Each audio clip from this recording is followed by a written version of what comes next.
Mesdames, Messieurs, bonsoir. Merci de la fidélité à la télévision nationale. Au sommaire de cette édition, financement des collectivités. Un colloque se tient actuellement à Conakry.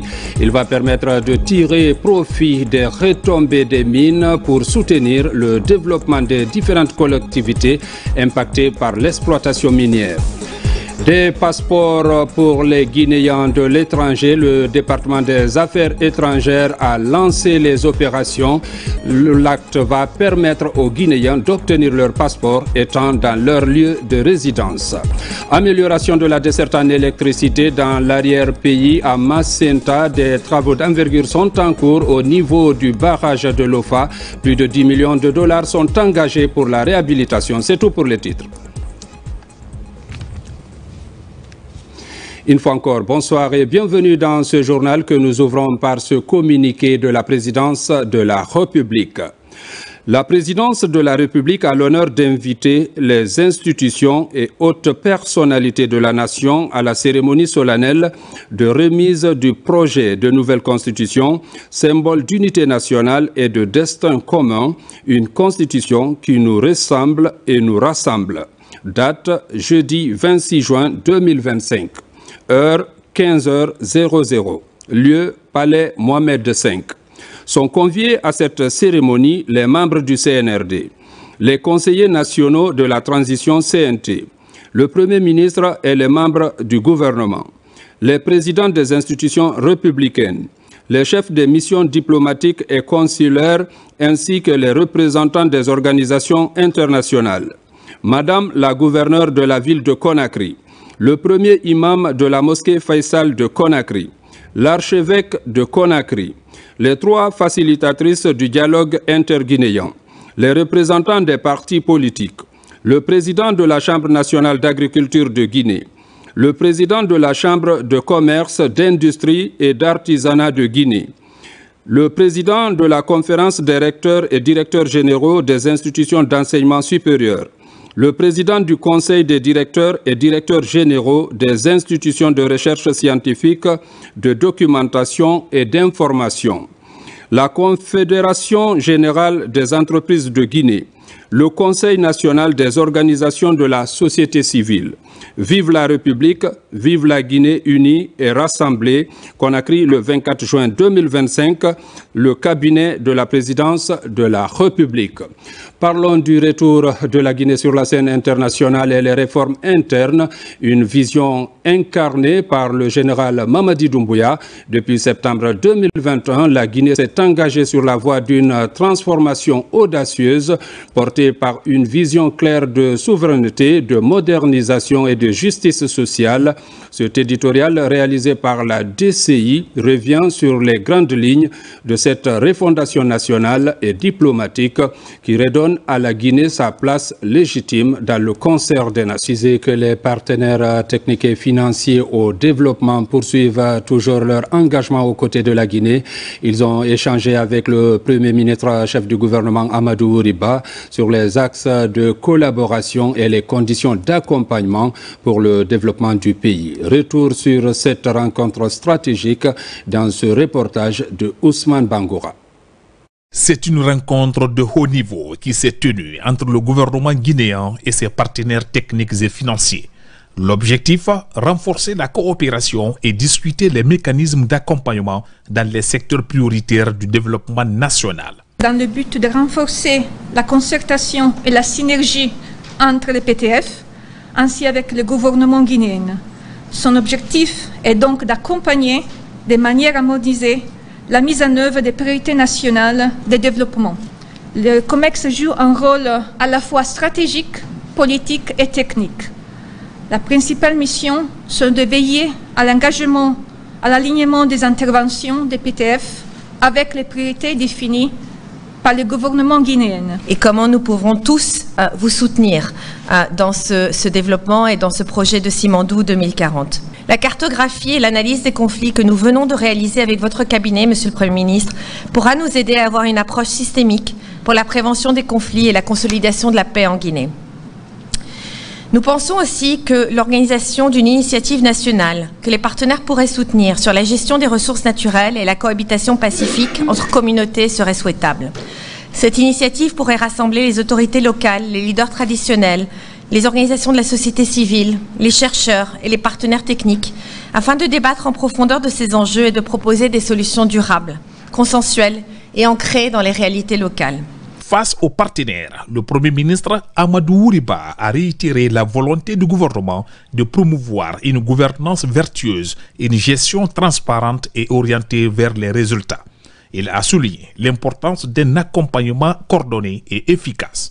D'ores et déjà, nous avons au niveau du territoire national un potentiel fichier électoral qui dépasse nettement les précédents fichiers en termes de population. Cela veut dire que malgré que tardivement, n'est-ce pas, que le processus n'a réellement démarré qu'avec la nomination du coordonnateur du PENRAVEC en avril 2024, on peut estimer qu'à l'heure actuelle, le processus est concluant et donc c'est appréciable parce que nous sommes dans un processus d'être dans les clous par rapport à nos engagements internationaux et à nos engagements vis-à-vis de la population guinéenne. Donc ça, c'est une très bonne chose. Le processus continue encore pour les populations guinéennes qui sont à l'étranger. À l'issue des échanges, les deux parties s'accordent à renforcer le cadre de dialogue permanent. De nouvelles initiatives sont annoncées pour soutenir des projets structurants, notamment dans les domaines de la santé, les infrastructures et la gouvernance économique. Coopération, la Guinée abrite les 25 et 26 juin 2025 la toute première édition des Journées de la planification et de la coopération internationale, placée sous le thème évocateur « Réinventer la planification et la coopération pour une Guinée émergente, inclusive et résiliente », initiée par le ministère du Plan et de la coopération internationale.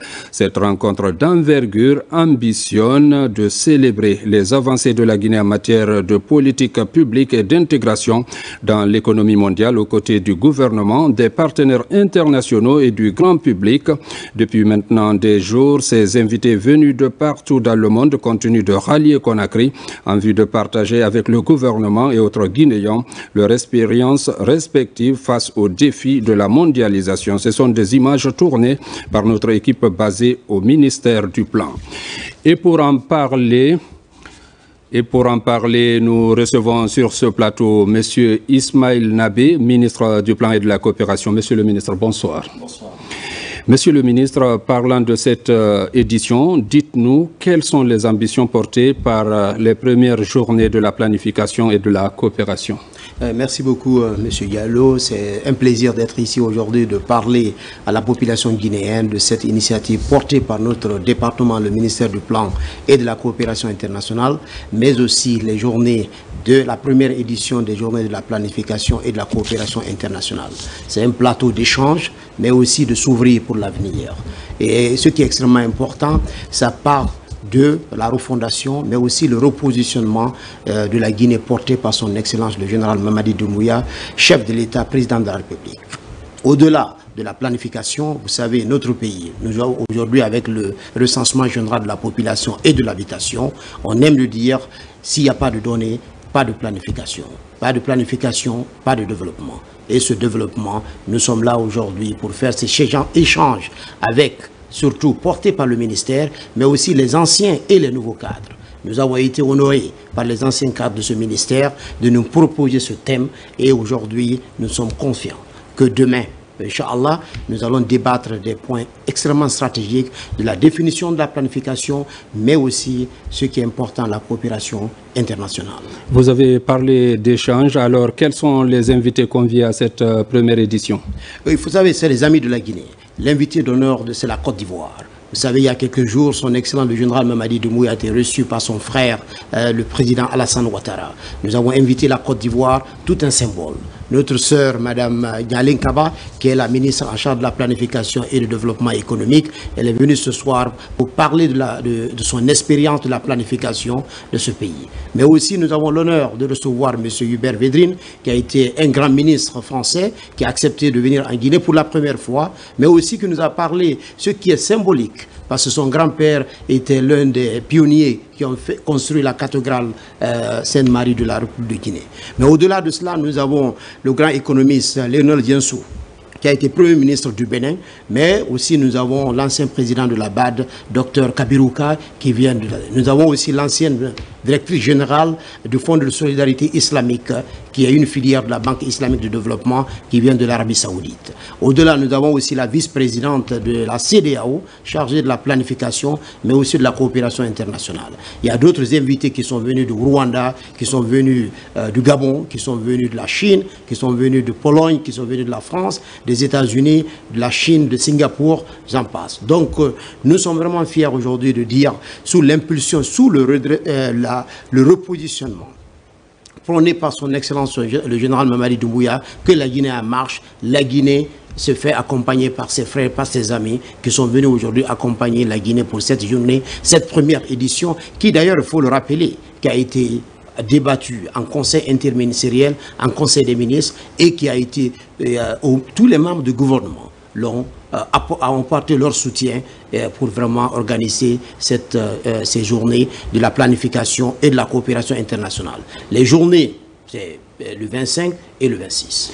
Vous dites que la Guinée en marche, vous organisez ces journées. En quoi cet événement marque-t-il une étape importante dans la dynamique de développement de la Guinée et dans le renforcement de la coopération internationale? Effectivement, comme je l'ai dit tantôt, le ministère du Plan et de la coopération internationale, c'est deux volets. La planification, nous avons la chance aujourd'hui de parler de recensement général de la population de passage qui va commencer parce que la cartographie censitaire est terminée. Nous allons commencer le dénombrement ou le recensement proprement dit à partir du 1er juillet. Nous avons l'estrade et nous avons le programme Simandou 2040, tout un symbole. Vous avez cette planification le recensement général de la population, l'estrade qui consiste nos services déconcentrés, mais aussi le programme de développement socio-économique durable et responsable. La coopération internationale. Le premier jour, ce sera cela. Le deuxième jour, c'est la diffusion des données de rebasage, du PIB, de produits intérieurs bruts, mais aussi des comptes nationaux. Pour la première fois dans notre histoire, la Guinée, sous l'impulsion du chef de l'État, que la Guinée va faire le rebasage de son PIB. Et je vous dis aujourd'hui, je ne vais pas vous donner le résultat de ce rebasage, mais on est confiant que ce rebasage va monter notre produit intérieur brut de plus de 50%. Et cela va avoir un impact sur l'inflation, sur la dette, sur l'investissement, tout un symbole. Ce n'est pas seulement les journées de réflexion, les journées de proposition, pas seulement il faut faire une réflexion, il faut faire des propositions concrètes à la Guinée pour l'émergence de notre pays dans le cadre du programme Simandou 2040. Mais le lendemain, le 26, il y aura un débat. Nous allons faire des panels de haut niveau avec des grandes personnalités, mais aussi avec le contenu local. Nous avons des anciens ministres guinéens, des anciens secrétaires généraux, des anciens hauts cadres de la Guinée qui ont façonné en leur temps la coopération internationale, mais aussi la planification de notre pays. Donc nous allons avoir une combinaison des internationaux, des amis de la Guinée, mais aussi et surtout de nos grands frères, de nos aînés qui ont travaillé au compte des deux ministères combinés pour dire aujourd'hui la Guinée a tracé une nouvelle voie, une voie de l'émergence, une voie de concertation, mais une voie de planification, mais une voie de partenariat gagnant-gagnant et de coopération internationale. Merci, Monsieur le ministre, d'être venu dans cette édition. Conakry abrite ce mardi le colloque international sur le financement du développement local par les ressources minières, couplé à l'Assemblée générale du réseau des institutions africaines de microfinance, de financement des collectivités RIAFCO. Le modèle de l'ANAFIC doit être débattu. Reportage Mohamed Lamine Kamara. Pour cette année 2025, Conakry devient pendant 2 jours le point de convergence des experts, des institutions financières, des représentants des collectivités locales, ainsi que des partenaires techniques et financiers pour réfléchir sur des enjeux africains du développement local. À ce colloque international sur le financement des collectivités locales par les ressources minières couplées à l'Assemblée générale du réseau des institutions africaines de financement des collectivités, le rôle prépondérant que joue la Guinée à travers l'ANAFIC dans le modèle de financement des collectivités territoriales sera au centre des panels. Véritable pont entre les revenus issus de l'exploitation des ressources minières et des besoins des collectivités locales. Ce dispositif novateur qu'est l'ANAFIC permet aujourd'hui de matérialiser la vision du gouvernement sous le leadership de M. le Premier ministre Amadou Ouriba en matière de développement local. Dans la dynamique de consolidation de cet instrument institutionnel, le gouvernement guinéen, à travers le MATD, a mis en place et opérationnalisé des mécanismes innovants pour doter les collectivités de ressources financières conséquentes, prévisibles et autonomes. Parmi ces mécanismes, 2 fonds gérés par l'ANAFIC se distinguent de par leur impact et leur complémentarité. Notre réseau, le RIAFCO, est présent à tous les grands rendez-vous adressant les problématiques de financement du développement local. Nous croyons fermement que la mutualisation des savoir-faire, les alliances techniques et la fédération de nos énergies sont des conditions pour hisser nos institutions au rang d'actrices majeures du financement du développement territorial. Ce rendez-vous stratégique panafricain se veut un espace propice pour discuter de la coopération décentralisée, de la diplomatie des territoires et du renforcement des liens entre les collectivités à l'échelle mondiale. Des opportunités de partage d'expériences hautement appréciées par les autorités de tutelle. Ce colloque, dirais-je, est extrêmement important car ce partage d'expériences qui va permettre à nos différents États de changer nos paradigmes et faire de la Guinée ce que l'Arabie Saoudite ou les Émirats Arabes Unis ont fait de leurs ressources des hydrocarbures. C'est le défi et c'est l'objectif du président de la République qu'il est en train de mettre en œuvre aujourd'hui. Je pense que l'initiative qu'il a prise, c'est unique en Afrique que des pays disposant des ressources naturelles utilisent les ressources issues de l'exploitation minière pour financer le capital humain. Je salue à cet égard le rôle du RIAFCO dans la mutualisation des expériences et la mise en œuvre du réseau des institutions africaines de financement des collectivités. Je réaffirme la volonté du gouvernement guinéen de renforcer son partenariat avec ce réseau, aux côtés des institutions régionales, des partenaires techniques et financiers et des élus locaux.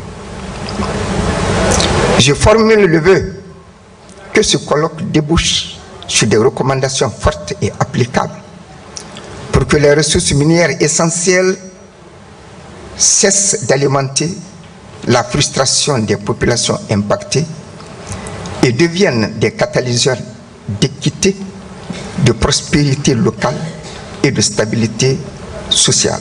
Cet événement d'envergure mettra également en lumière des approches théoriques inspirantes sur la valorisation des ressources minières, l'inclusion sociale, les bonnes pratiques de financement des communes et d'autres formes d'engagement des municipalités sur la scène internationale. C'est officiel, le ministère des Affaires étrangères a désormais un centre de confection des passeports. Le département s'occupe de l'enrôlement, de l'impression et même la production de ces documents biométriques. La durée de la procédure est de 15 jours, une offre de soulagement pour les Guinéens de l'étranger. Reportage Makeme Donzo, Moussa Bangoura. C'est une grande nouvelle. Les Guinéens établis à l'étranger peuvent désormais se frotter les mains en matière de production des passeports.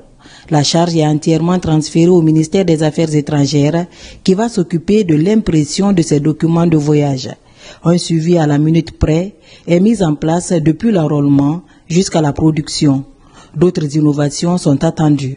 Il est toujours important de rappeler que le 5 septembre 2021, quand le président venait aux responsabilités, nos compatriotes étaient obligés de prendre l'avion, payer les billets d'avion à 2 000, 3 000 $, venir ici, se mettre en rang, rester pendant une semaine, certains pendant un mois, et entrer en contact avec la sécurité. Une fois qu'ils ont leur passeport, reprendre leur avion et partir. Et certains venaient avec des difficultés parce qu'il y avait des changements sur leur information. Donc certains venaient, restaient ici et au bout d'un mois, ils se retrouvaient comme ils étaient venus, parce qu'il était impossible de leur délivrer un passeport. Le chef de l'État, je l'ai dit à Abidjan l'autre jour, aucun autre président que je connaisse n'est imprégné de la situation de la diaspora, de sa diaspora, plus que le président général Mamadi Doumbouya. Il sait ce que nos compatriotes endurent à l'extérieur. C'est pourquoi il s'est focalisé sur ces dossiers qui perturbent la vie de nos compatriotes souvent. Lorsqu'un Guinéen s'enrôle dans une ambassade à l'extérieur, automatiquement les données viennent ici, il reçoit un message sur son téléphone là-bas pour dire nous avons reçu vos informations, nous vous reviendrons. Une fois que son dossier est traité, il reçoit un message comme quoi son dossier est traité et son passeport est imprimé. Et il reçoit un troisième message qui dit votre passeport a été expédié, veuillez suivre. On pourra même donner le tracking number. Ça veut dire que les Guinéens, maintenant, quand ils s'enrôlent, eux-mêmes suivent la production de leur passeport. Le nouveau centre de production est officiellement opérationnel avec l'impression du tout premier passeport. Le document appartient à Madame Soso Dabo, résidant en France. La production de son document a suivi toutes les étapes de validation pour sa conformité aux normes internationales. Techniquement, tout est prêt.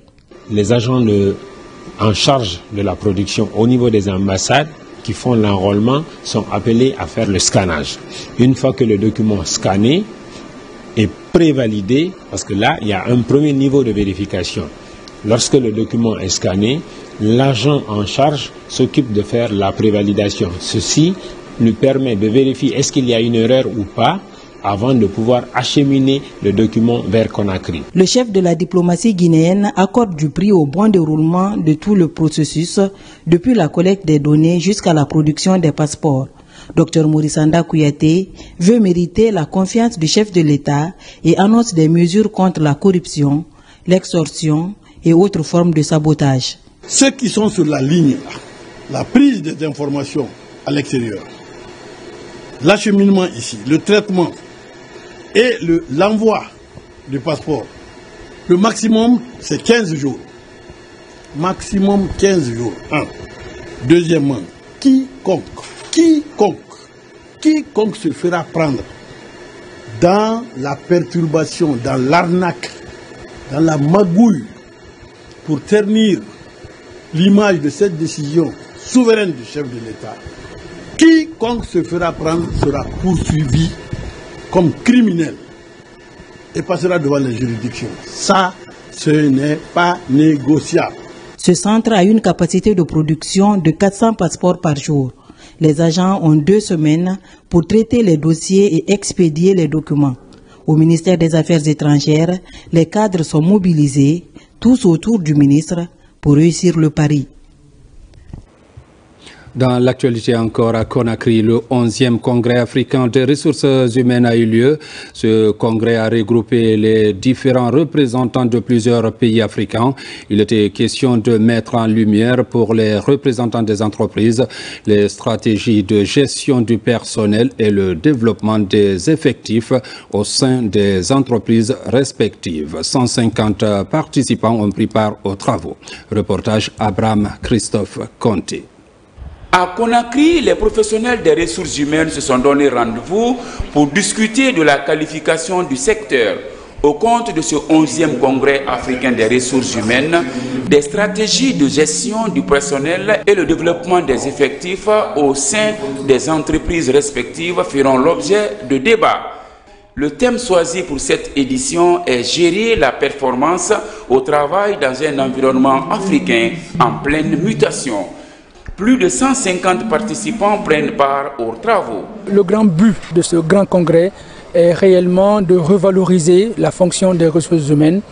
Aujourd'hui, il fallait qu'on crée un cadre, il fallait qu'on mette tout ça en place, bien évidemment, avec toute cette commission d'organisation dont je remercie vivement pour la persévérance, le travail acharné derrière qui a été abattu pour que ce congrès ait lieu. À travers l'architecture de l'organisation de cette rencontre de Conakry, le Congrès africain de ressources humaines RH 2025 s'annonce comme une plateforme incontournable pour s'inspirer, échanger et repenser les enjeux pour façonner le monde du travail d'aujourd'hui et de demain. La Guinée étant un de ces pays-là qui a lancé un certain nombre de chantiers importants et le fait de tenir ce congrès-là sur le développement des ressources humaines ici à Conakry nous a paru comme professionnels en République centrafricaine d'être partie prenante. La Guinée résolument est engagée dans la refondation institutionnelle, dans la refondation aussi des ressources humaines, de la gestion des ressources humaines. La gestion des ressources humaines ne se limite pas qu'au secteur mixte et privé. La gestion des ressources humaines est un métier, ils l'ont dit, transversal, qui concerne aussi la fonction publique. Au cours de ce 11e congrès, des panels inspirants et des moments d'échange privilégiés feront de ce conclave de Conakry une source d'idées nouvelles et des perspectives innovantes seront envisagées pour une meilleure qualification du secteur. Et puis, construction des logements sociaux, une cité moderne de 280 appartements est sortie de terre à Sonfonia. Le ministre de l'Urbanisme et de l'Habitat était sur le site pour s'enquérir de l'état d'avancement des travaux. Mori Kondé a exhorté l'entreprise contractante à accélérer les travaux de finition pour livrer l'infrastructure dans un bref délai. Reportage Mamadou Saliouba. À Sonfonia-Lac, se dresse cette cité moderne. Ces logements sociaux sont sortis de terre à moins de 2 ans. Sur place, les ouvriers s'activent sur les travaux de finition. Engagé dans la construction des logements sociaux, le ministre de l'Urbanisme, de l'Habitat et de l'Aménagement du territoire vient s'enquérir de l'état d'avancement des travaux. Après la visite du chantier, on se rend compte que le chantier est beaucoup avancé. Ils sont sur les finitions des travaux de carrelage, d'électrification et de pose des sanitaires. Nous avons demandé à l'entreprise d'accélérer la cadence des travaux afin qu'on puisse livrer ce chantier très rapidement avant le mois d'octobre, afin que Agifil puisse continuer sur d'autres projets à l'intérieur du pays. Et nous avons également demandé à l'entreprise de toujours tenir compte du cahier de charges initial qui a été validé par le ministère de l'Habitat, avec le respect de la qualité des travaux. Les travaux de construction de ces logements sociaux sont engagés par le ministère de l'Urbanisme et de l'Habitat via l'Agence guinéenne de financement des logements. Au total, cette cité compte 280 appartements. Les travaux sont exécutés par une entreprise guinéenne. C'est surtout l'engagement de l'entreprise, mais aussi le fait que ce projet quand même permet également d'employer plusieurs centaines de Guinéens qui sont sur le site. Je crois que c'est le premier avantage que nous tirons.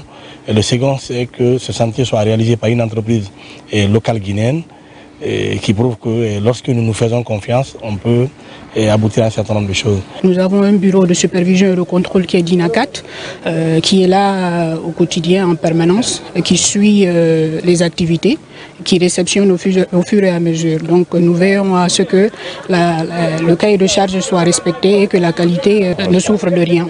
Avant de quitter le chantier, le ministre Mori Kondé s'est rassuré de la disponibilité des matériaux de finition des travaux.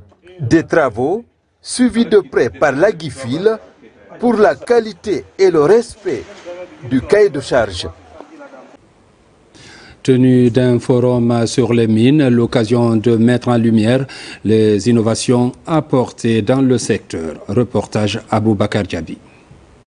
Conakry accueille dès demain la 3e édition du Forum des mines et du développement durable. Sous l'impulsion des autorités guinéennes et dans le cadre du programme Simandou 2040, le forum s'ouvre sur une question cruciale. Quelles compétences pour transformer le potentiel minier en développement durable? Nous avons voulu que cette 3e édition du FOMID soit un levier de coordination nationale entre les différents acteurs, qu'ils soient publics, privés, mais également académiques, autour donc des enjeux d'emploi, de formation, de responsabilité sociale et surtout d'investissement durable. La vision portée par Simandou Academy, c'est-à-dire la promotion donc de l'excellence dans le système éducatif, la construction d'infrastructures modernes adaptées aux exigences d'une éducation de haut niveau et surtout l'établissement de partenariats avec les grandes écoles.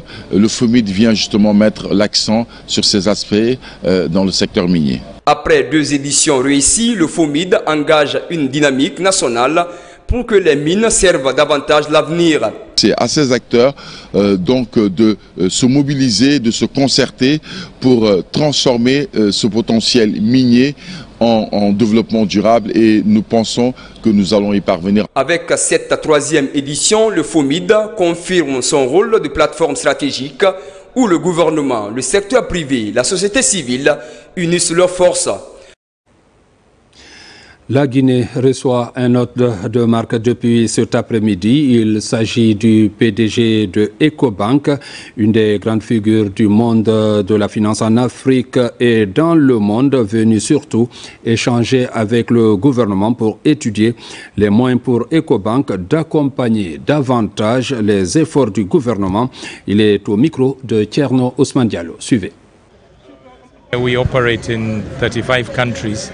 En tant que responsable du groupe Ecobank, nous opérons dans plus de 35 pays et donc partout où nous sommes installés, il est nécessaire que je fasse une visite pour apprécier l'effort de nos clients, qu'est-ce qui a marché, mais aussi comprendre leurs préoccupations afin de fournir beaucoup plus de stratégies que Ecobank soit une filiale dynamique ici en Guinée. Nous devons avoir des échanges avec le gouvernement par rapport aux projets que nous pouvons exécuter ensemble, que ce soit dans le domaine de l'agriculture, que ce soit dans le commerce et autres. Nous sommes là pour avoir des échanges avec le gouvernement.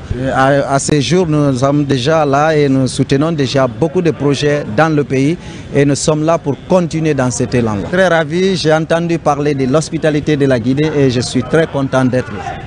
I hear about Guinea's hospitality. I'm very happy to be here.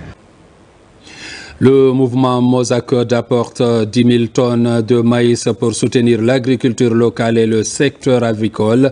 Cette initiative vise à aider les Guinéens en leur proposant des produits à un prix compétitif inférieur à celui du marché. Compte rendu Fodé Alpha Camara. Le mouvement s'enchériffe pour la continuité du général Mamadi Doumbouya Mozakod sous la coordination de Hadja Djaba Doumbouya marquera un tournant décisif en se positionnant résolument sur l'une des priorités des autorités, renforcer la souveraineté alimentaire de la Guinée. En important 10 000 tonnes de maïs, le Mozakod affiche un engagement exemplaire en faveur du développement économique local. Cette initiative ambitieuse vise à soutenir à la fois le secteur avicole et l'agriculture. Mozakod s'est tracé un objectif principal, c'est de lutter contre l'autosuffisance du peuple guinéen, que ce soit aujourd'hui, demain et après-demain. La Guinée aujourd'hui a besoin de la volonté de chacun et de tous. Loin des activités carnavalesques, le Mozakod démontre une réelle préoccupation pour le bien-être des Guinéens. Les 10 000 tonnes de maïs seront soigneusement emballées et mises à disposition sur les marchés du pays à un prix compétitif inférieur à celui du marché. Notre objectif principal, c'est d'engager la Guinée sur un chemin d'avenir fiable. En envoyant ces 10 000 tonnes de maïs, ça ouvre plusieurs portes. Ça va nous nourrir la volaille. Le prix de viande va baisser. Cette action illustre l'engagement du Mozakod à améliorer les conditions de vie des Guinéens. Le mouvement prévoit de lancer dans les prochains jours un nouveau stylo pour écrire ensemble la vision éclairée du général d'armée Mamadi Doumbouya. Je vous l'annonçais dans les titres à Massanta, les populations se frottent les mains suite aux travaux de réhabilitation et d'extension du barrage hydroélectrique de la Lofa. Construit en 1956, ce bijou était en ruine depuis les années 1980. Grâce à la volonté du chef de l'État, le général Mamadi Doumbouya, le chantier évolue aujourd'hui à la satisfaction des populations. Lancé Kamisoko est notre correspondant régional basé à Zérékoré. Dans un élan de suivi et de soutien aux projets structurants de la région, les autorités préfectorales de Massanta viennent d'effectuer une visite sur le site de construction et de réhabilitation du barrage hydroélectrique de la Lofa. Ce déplacement témoigne de l'importance capitale accordée à cette infrastructure, véritable levier de développement pour la préfecture. Nous constatons le bon avancement des travaux dans l'entière satisfaction non seulement de l'autorité préfectorale et communale, mais aussi des paisibles populations de Massanta. Je suis très content qu'il soit là ce matin pour montrer à l'opinion nationale et internationale ce qui se passe sur le terrain. Le barrage de la Lofa, initialement mis en service en 1956, avant de cesser ses activités dans les années 1980, est aujourd'hui en cours de réhabilitation et d'extension grâce à la volonté du chef de l'État, le général d'armée Mamadi Doumbouya. Le projet avance et à la satisfaction des populations. Nous remercions beaucoup le président général Mamadi Doumbouya pour le lancement de ce gigantesque projet au profit de Massanta. Le site de la carrière, comme nous l'avons dit aujourd'hui, puisque les granites seront utilisés pour les biens de la commune, pour la préfecture de Massanta, nous allons voir et remonter à nos Girassi ce que nous pouvons faire sur là-dessus. Lancés il y a environ 4 mois, ces travaux sont exécutés aujourd'hui à 25% selon les responsables de l'entreprise contractante. Si toutes les conditions sont remplies, dans 2 ans, nous pourrons finir les travaux comme convenu dans le contrat. Cette sortie de terrain est une occasion pour les autorités administratives de Massanta et les représentants du ministère de l'Énergie, de l'Hydraulique et des Hydrocarbures de constater l'état d'avancement des travaux afin d'apporter le soutien nécessaire pour garantir l'exécution correcte du cahier de charges.